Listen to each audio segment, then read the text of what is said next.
El Destape Radio. La radio que molesta en el otro lado.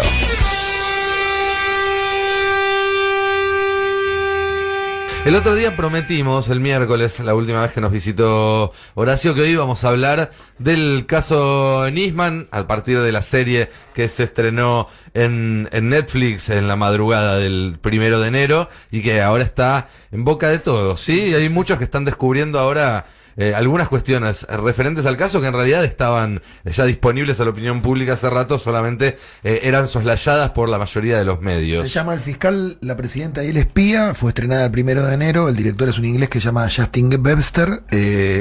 A mí me gustó el documental, me parece un documental bastante sólido. Está bien hecho. Sí, bien hecho, con una cantidad de testimonios impresionantes, está muy bien armado, está armado de una manera de un thriller, sí. Me parece que el caso daba para armarlo de esa manera. Y yo voy a decir lo que me pasa a mí, pero naturalmente me parece que cuando uno ya tiene una idea preconcebida es difícil cambiarla. Yo tengo toda la sensación de que Nisman se suicidó viendo el documental. Ahora está lleno de gente en las redes sociales que sigue sostenía antes que lo mató Cristina Kirchner, no ella misma, pero lo mandó a matar y lo sigue diciendo en las redes sociales. Increíblemente después de ver un documental que no dice eso para nada. Los trolls están activos de nuevo, ¿no? Sí, se ve que la mano de obra desocupada llegó a las redes sociales. Bueno, lo que pasa es que el estreno de este documental, que se filmó hace 3 años, y no hay ninguna explicación de por qué filmado hace 3 años se estrena ahora. Y se estrena el 1 de enero, es decir, cuando se cumplen 20 días de la asunción del nuevo gobierno. Así es. Y eso evidentemente tiene un contenido político indudable. Es decir, Netflix es una cadena que se ha especializado en la producción, en este caso ellos no lo produjeron, y en la difusión de material político, de acción psicológica, con participación importante de servicios de inteligencia. Recuerdan ustedes la serie El Mecanismo, que justifica el impeachment de Dilma Rousseff y la cárcel de Lula y glorifica al juez Moro de Brasil. Está la serie Mossad también. En la serie Mossad, digo, Netflix es eso. No se puede ignorar. Ahora, la serie está bien hecha, pero se estrena a las 3 semanas de la asunción de Alberto Fernández y forma parte de una ofensiva contra Alberto Fernández, que por supuesto no se agota en la pantalla de Netflix. Digo, Netflix es el disparador, es el gatillo, que después están los medios locales, está Clarín, está La Nación, está Infobae, que son los 3 medios principales que están buscando invocarlo a Alberto Fernández, porque, digamos, la muerte de Nisman fue un ariete fundamental, y la vida de Nisman previamente fue un ariete contra Cristina Fernández de Kirchner en su segundo mandato. Así es. Ella acaba de ser electa vicepresidente. Así es. Bueno, ahora se trata de resucitar a Nisman para tirárselo no solo a ella, sino también a Alberto. Sí, en un momento en el cual se está discutiendo la renegociación de la deuda externa y están los fondos buitre esperando esa renegociación para ver si pueden comprar por 20 o 30 centavos centavos de dólar, títulos que luego, por medio de un juicio en Nueva York, van a cobrar a su valor nominal, que es lo que ya hicieron en el año 16 con Macri en el gobierno, y que después de que sigamos hablando de la serie yo voy a explicar en detalle cómo fue esa operatoria. Bien, a mí lo que me da la sensación sobre el caso Nisman, que de alguna manera es como el caso Kennedy argentino, ¿no? Donde hay preconceptos que se va haciendo cada uno, algunos más informados. Para Kennedy lo mataron. A Kennedy lo mataron, pero nunca estuvo claro quién. ¿Sí? Y algunos creen que fueron unos, otros fueron otros. A eso me refería. Digamos que por más información que haya fáctica, los preconceptos que se hicieron unos y otros se van a mantener, ¿sí? En ese sentido lo decía. Y la serie creo que es un ejemplo de esto, porque si bien la serie da voz a todas las posturas, cuando se lee entre líneas queda bastante claro que hay una que está más documentada que otra, que hay una que tiene más evidencias que otra. Bueno, hay un capítulo dedicado al suicidio, suicidio, uno a la hipótesis del homicidio. La verdad que es mucho más convincente la hipótesis del suicidio, por lo menos para el que hizo el documental, o la gente que hizo el documental. Ahora, independientemente de lo que señalaba Horacio de Netflix, ¿no? En ese respecto, las declaraciones de Alberto Fernández son muy interesantes, porque en la serie él dice: no termino de convencerme que se haya suicidado. Y ahora, luego del estreno de la serie, buscado por los periodistas de los medios que hemos mencionado, dice: no hay hasta ahora pruebas convincentes de que lo hayan asesinado. Esas dos frases, que han sido presentadas como antagónicas, en realidad no son de ninguna manera excluyentes, porque puede ser que no esté convencido de que se haya suicidado y al mismo tiempo no hay pruebas de que lo mataron. Eso lo que significa es que no se sabe, que no está claro, y que el presidente actual tiene dudas al respecto, como las tuvo también Cristina. Recordemos que al día siguiente de la aparición del cuerpo sin vida de Nisman, ella hizo una aparición desde Olivos, que estaba con un pie fracturado en ese momento, en silla de ruedas, donde ella dijo que Nisman se había suicidado. Así es. Y 3 días después, el 22 de enero, Nisman apareció el 18, el 19 ya hizo esta aparición en televisión, y el 22 escribió en sus redes sociales que estaba convencida de que lo habían matado y que Nisman fue útil vivo para atacarla a ella, y que es más útil luego muerto para atacarla a ella. Sí, claro. Bueno, esa operación sigue en marcha y se trata de avalar con un peritaje trucho de gendarmería la idea del asesinato, que ahí vos viste bien la serie, ahí aparecen los peritos que hicieron ese trabajo. Sí, la verdad que no dan mucha confianza, aparecen gente muy poco preparada, quedan muy mal parados. Queda bien parada, a mi criterio, la fiscal Viviana Fein en toda la serie. Muy sólida. Sí, y yo te quería preguntar algo: ¿es habitual que un fiscal, como era Alberto Nisman, tenga como fuente principal, casi primigenia, a un servicio de inteligencia, como era Astiuso? No, por supuesto que no, digamos, eso es parte de los problemas que en su discurso inaugural Alberto Fernández dijo que había que modificar. Así es. Y que Cristina en el último año de su gobierno intentó modificar. El tema en el que viene, digamos, prácticamente desde la finalización de la dictadura, cuando perdieron el poder absoluto del gobierno militar, comenzaron el trabajo de Zapa a través de los servicios sobre la justicia y sobre los medios. Sí. Eso comenzó con Alfonsín. Yo recuerdo, por ejemplo, un ministro del gobierno de Alfonsín que me dijo: mirá, no podemos seguir hablando por teléfono, porque me llamó Alfonsín y me mostró una desgrabación de una conversación nuestra que le llevó Facundo Suárez, y me dijo que no lo haga más.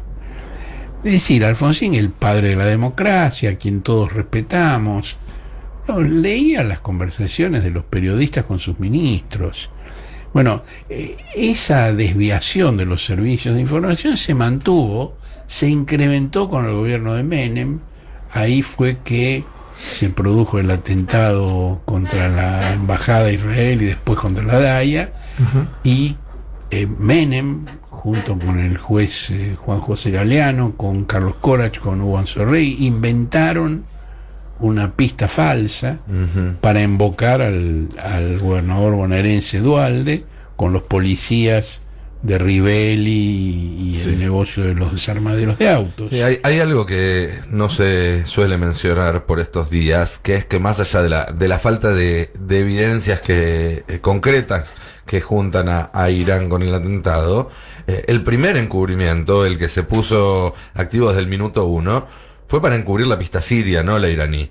¿Sí? Eso no significa que haya sido Siria, pero indica que por lo menos en un primer momento el interés del Estado argentino, en colaboración con Estados Unidos, con Israel, fue direccionar hacia algún lado de la investigación y desviarla de otro. En cuanto se produjo el atentado, el embajador argentino en Tel Aviv, Otegi, recibió un llamado de la Cancillería israelí donde le plantearon que el primer ministro Rabin quería enviar a un delegado personal de su confianza para reunirse con el presidente Menem y acordar la versión que se iba a hacer pública.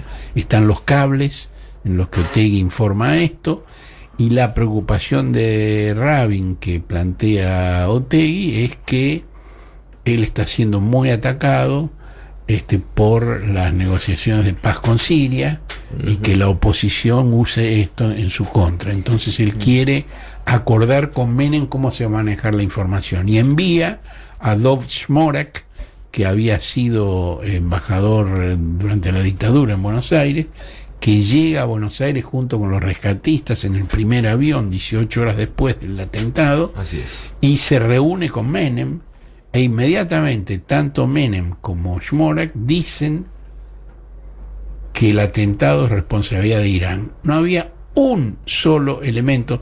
Esto se reitera a lo largo de toda esta historia. Por ejemplo, el famoso peritaje de Gendarmería que dice que a Nisman lo mataron fue publicado en tapa por Clarín y La Nación 3 meses antes de que se iniciara. Y ya decían Clarín y La Nación que el peritaje de Gendarmería demostrará que a Nisman lo mataron. Sí. Bueno, en cuanto se produjo el atentado, viene el enviado del gobierno de Israel y junto con Menem dicen que fue Irán. Bueno, todo esto ha estado direccionado en esa forma desde el día 1. Algo que se pone de manifiesto, y lo hablábamos recién fuera del aire, Nico, también, es la coherencia de Cristina, ¿no? Desde ese momento sentada ahí frente al banquillo con Nisman, ese intercambio que tienen, y la coherencia sobre el seguimiento, ¿no? En la causa AMIA, desde la comisión que habla hasta después cuando está frente a los militantes en el balcón, ¿no? En el patio, y sigue poniendo el énfasis en la causa AMIA. Fue la única dirigente política argentina que no compró la versión que se armó desde el gobierno de Menem, con la participación del juez Galeano, de los fiscales Mullen y Barbaquia. Fue la única que permanentemente estuvo cuestionando esa versión y buscando la verdad de los hechos. En el documental para mí también queda muy claro que todo, digamos, la investigación de Nisman estuvo muy permeada, no solo por los inventos de Stiuso, sino también por la influencia de la embajada americana. Nisman fue muchas veces a certificar lo que estaba haciendo en los Estados Unidos. Y después te quería preguntar, Horacio, el documental desliza que en algún momento, cuando Kirchner tiene a tiro a Stiuso como para terminar con su influencia en la CIDE, decide aliarse con él. ¿Esto es cierto? Mirá, hablábamos de la influencia de los servicios sobre la justicia. Esto no cambió con el kirchnerismo, y a partir del caso del atentado contra la DAIA, Kirchner le dio un poder absoluto a Stiuso. La relación entre ellos empezó con otro episodio, que fue el de los secuestros extorsivos, que la policía de Buenos Aires no lograba resolver. Entonces ahí Kirchner recurrió a la CIDE y tuvo varios éxitos inmediatamente. Después eso cambió totalmente, pero ya se había instalado la participación de los servicios de inteligencia como auxiliares de la justicia, lo cual es una barbaridad que va a ser modificada ahora por el gobierno de Alberto Fernández. Los servicios no son auxiliares de la justicia. La tarea que ellos realizan no puede ser operativa, es otro tipo de tarea. Ahora, simultáneamente se produjo un cruce entre la DAIA y el diputado kirchnerista Leopoldo Moró. Moró es el único dirigente político argentino que estuvo cerca tanto de Raúl Alfonsín entre el 83 y el 89 como de Cristina Kirchner en los últimos años, lo cual es un rasgo muy especial. No hay otro que haya estado tan cerca de Alfonsín y de Cristina. Bueno, Moró puso un tuit donde dijo que el asesinato de Nisman es una operación de marketing realizada por Israel, la derecha estadounidense, los fondos buitre y los socios locales. Reparemos en que Moró habló del club de los socios locales, no mencionó a la DAIA y ni siquiera dijo que fueran judíos, simplemente dijo Israel, la derecha de Estados Unidos, el gobierno de Israel, la derecha de Estados Unidos, los fondos buitre y el club de los socios locales. La Daya, con una cola de paja extraordinaria, cometió un acto de sinceridad y se dio por aludida. Y le contestó que era un acto de antisemitismo lo que había dicho Moró.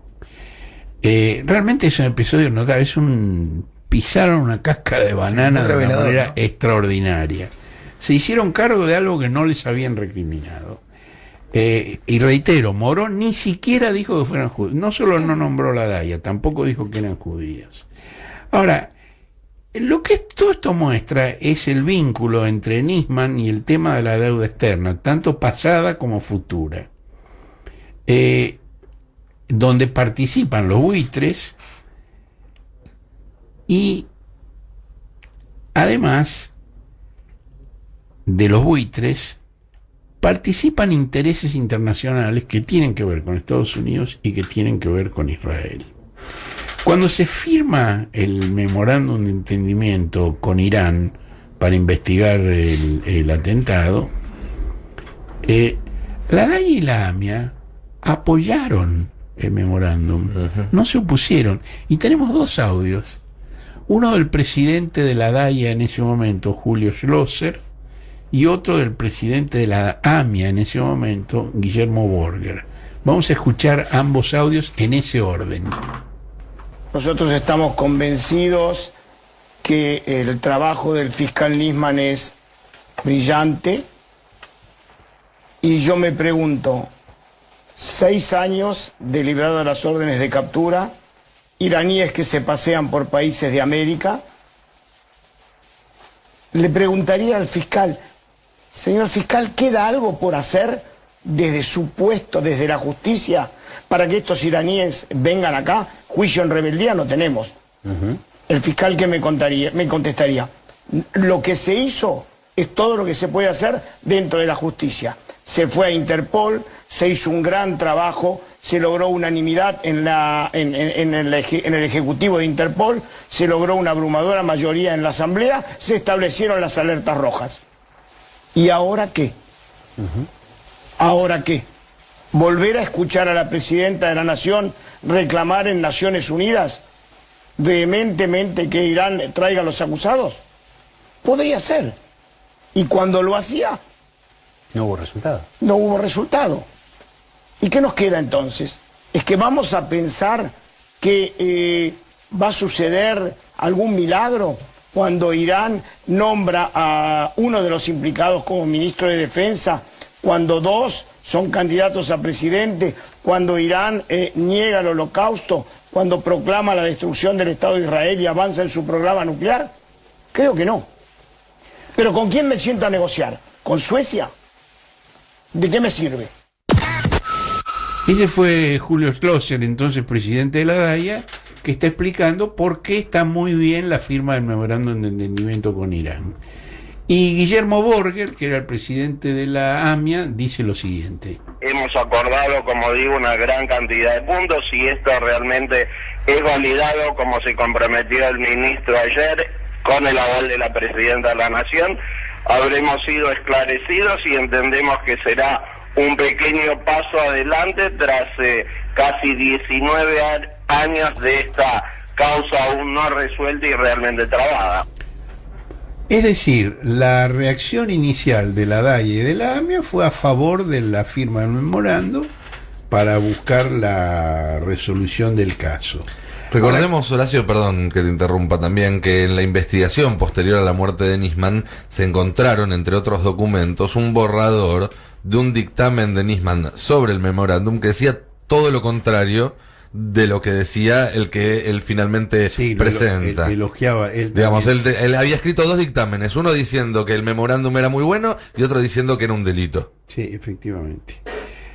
Ahora, pocos días después de estos pronunciamientos de los presidentes de la DAIA y de la AMIA, ambas instituciones pidieron al Congreso que no aprobara el memorándum, pidieron a la justicia que lo declarara inconstitucional y a través de uno de los de la única organización de familiares de las víctimas del atentado que responden a la conducción de esas asociaciones civiles, acusaron a Cristina y al canciller Héctor Timmermans de traición a la patria. ¿Qué pasó en el medio? Es decir, ¿por qué estas entidades que estaban tan de acuerdo con esta línea de acción luego la denuncian en términos tan graves? Bueno, para eso hay que ir a lo que Moró dijo, la relación entre Israel, Estados Unidos, la derecha de Estados Unidos, los fondos buitres y el fiscal Nisman. Y vamos a hacer un recorrido puntual. En junio del año 14, Mauricio Macri, que era en ese momento gobernador de la ciudad de Buenos Aires, viaja a Israel con Claudio Abruz, que era su secretario de Derechos Humanos y ex director de la ADAIA, y se reúne allí con el premier Benjamín Netanyahu. Y Macri, luego de la reunión con Netanyahu, dice que hablaron del fallo del juez Tom Griesa de Estados Unidos en favor de los fondos buitres y que acordaron que había que pagar al contado. Ahora, ¿qué tiene que ver el primer ministro de Israel con la relación entre la Argentina, el juez Griesa y el juicio de los fondos buitres? Y esto es igual que lo de la DAIA, que Moró no la nombra, pero ellos levantan la mano y dicen, aquí estoy, miren para este lado porque soy yo. Bueno, acá hacen lo mismo. Es exactamente el mismo esquema. Es decir, Netanyahu no tiene nada que ver, digamos, son bonos emitidos por la Argentina y un fondo buitre que está litigando contra la Argentina. El gobierno de Israel no tiene nada que ver con eso. ¿Y Macri en calidad de qué? ¿De candidato a presidente? De candidato a presidente, claro, estamos hablando del año 14. Bueno, poco después, un diario de Estados Unidos, el New York Post, publica que el grupo Stonebridge, que es decir, Puente de Piedra, del cual participa la ex ministra de Relaciones Exteriores de Clinton, Madeleine Albright, y el ex secretario general del gobierno de Bush, Carlos Gutiérrez, es decir, una demócrata y un republicano, están tratando de intervenir en el tema de la deuda de la Argentina con los fondos buitres. Y dice ese diario que Carlos Gutiérrez estuvo en Buenos Aires tratando de movilizar a la opinión pública en torno a ese tema. Bueno, en ese momento, a raíz de esa publicación que yo reproduje, el ministro de Economía, que era Axel en ese momento, y la presidenta, que era Cristina en ese momento, contaron que Gutiérrez había estado efectivamente en Buenos Aires, como decía el diario, y que se había reunido con el jefe de gabinete, que en ese momento era Coqui Capitanich, y que en un tono muy amenazante le planteó que o la Argentina pagaba en los términos que planteaban los buitres, o ellos iban a emprender una serie de actividades para forzar una devaluación del peso, realizar denuncias mediáticas contra el gobierno, impedir el pago al resto de los bonistas mientras no se pagara los fondos buitres, lo cual iba a precipitar un default generalizado, instalar de ese modo un nuevo gobierno favorable a ellos, que en 2016 pagaría lo que los fondos buitres le reclaman. Esto lo dijeron, lo contaron Axel y Cristina en el año 14, y ocurrió paso por paso, ocurrió así. Digamos que el caso Nisman sería parte de esta trama para forzar a la Argentina a pagar los fondos buitres. Parte fundamental, parte central, sí, por claro. supuesto, por supuesto. Bueno, Israel, por cierto, fue uno de los 7 países, 7 nada más, que votaron en contra de la resolución de Naciones Unidas que fija condiciones para el manejo de la deuda externa. La reestructuración. La reestructuración de la deuda externa. Y en enero del 16, es decir, cuando ya estaban a punto de hacerse el pago al contado de lo que pedían los buitres, más los intereses que ellos reclamaban, más incluso los honorarios de los abogados que habían litigado en la Argentina. Es una vergüenza, eso es... Hasta los calzoncillos entregaba Macri. Sí, los tuyos, no los de él. Sí, los de todos. Bueno, ahí aparece un personaje que es socio del principal fondo buitre. El principal fondo buitre es NLM Elliott, cuyo dirigente principal es Paul Singer. Paul Singer tiene un socio en el fondo buitre y en la Task Force, en el grupo de tareas argentina, que ambos formaron para llevar a cabo esa campaña de denuncias que había anunciado Gutiérrez. Publicaban solicitadas y publicidades a página completa en diarios de todo el mundo. En los diarios más importantes del mundo.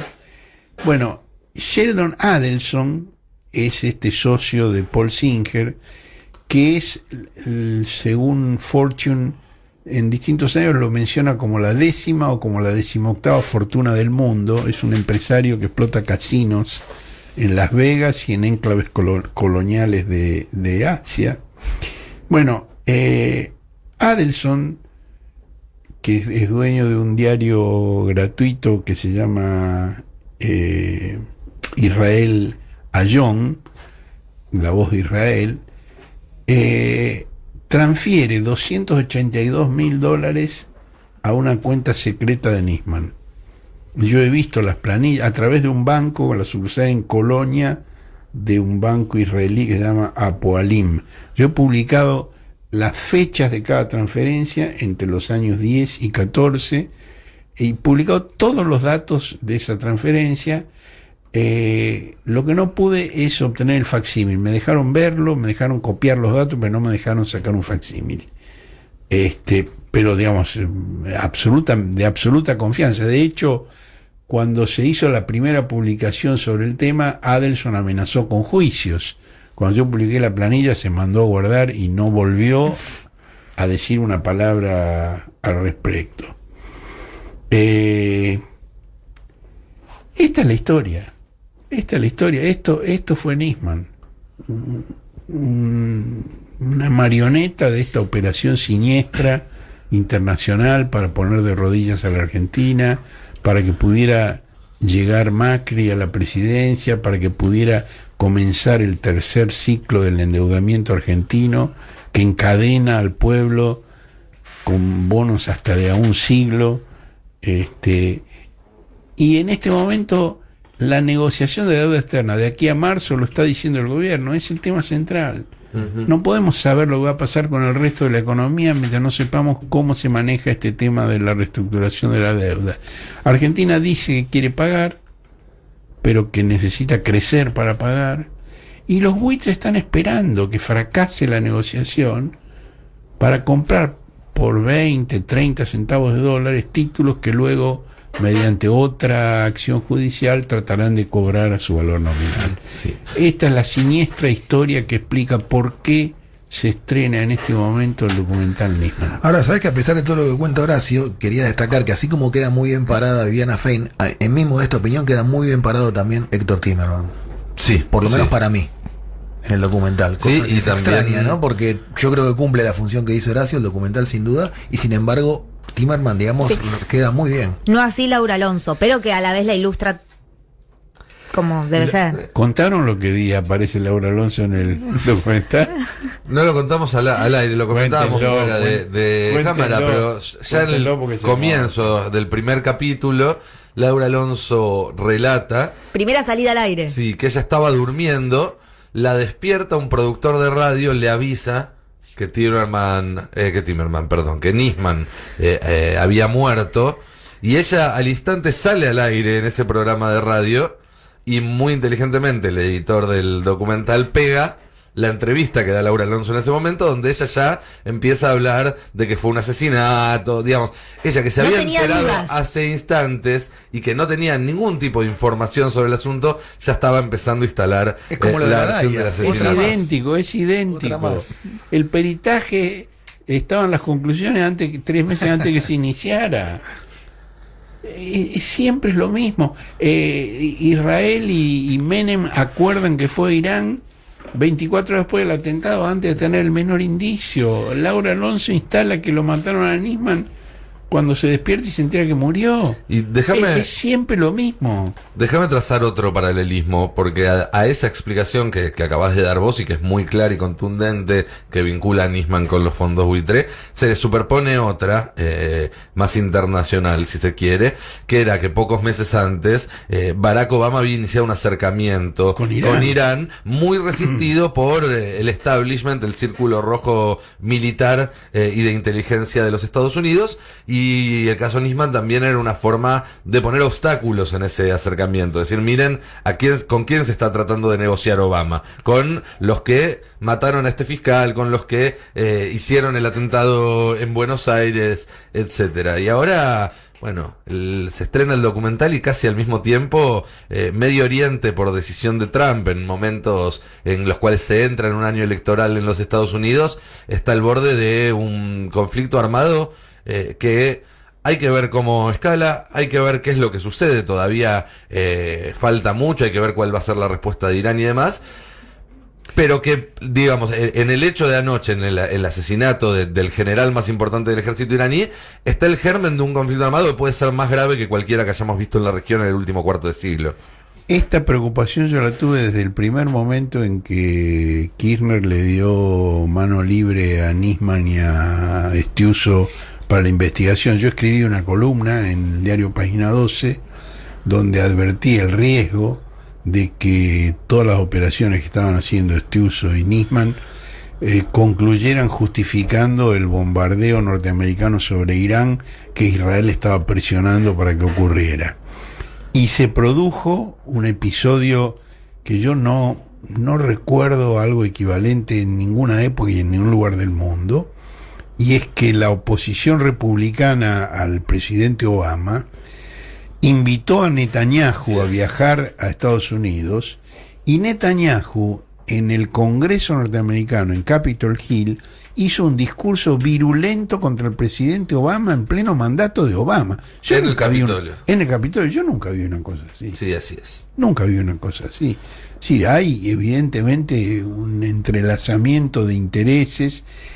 Y volviendo a la política argentina, además, esto tiene que ver con la resistencia del sector financiero internacional que fue hegemónico durante el gobierno de Macri y que se resiste a ceder la hegemonía a otra fracción del capital que está participando en apoyo del gobierno de Alberto Fernández y Cristina Fernández de Kirchner. Ese es el otro componente que está en juego en este momento. Digamos que Macri y Bullrich traten de endurecer la oposición no es extraño, porque digamos el gobierno de Macri representó eso, representó por primera vez que en la alianza de clases patronales que ha sido decisiva en los sucesivos gobiernos argentinos, por primera vez la hegemonía la tuvo el capital financiero internacional. Así es, y para concluir diría que es un buen momento para releer los libros sobre la rama argentina de Wikileaks, tanto el de Sebastián Lacunza como el de O'Donnell, me sale Santiago, porque en esos libros también hay mucha información que leyéndola a la luz de estos acontecimientos se resignifica y le da otro cariz al asunto. Bueno, ahí está Macri yendo a la embajada pidiendo que sean más duros con el gobierno de Kirchner. Y está Nisman yendo a la embajada. Macri diciendo que a Kirchner hay que tirarlo por la ventana, por la ventanilla del tren, y está Nisman yendo a la embajada básicamente a que controlen y chequeen cada paso que daba antes de hacerlo público. Y está la recriminación de la embajada por haber acusado a Menem por encubrimiento, porque eso distraía la atención del tema que a ellos les interesaba, que era la denuncia de Irán.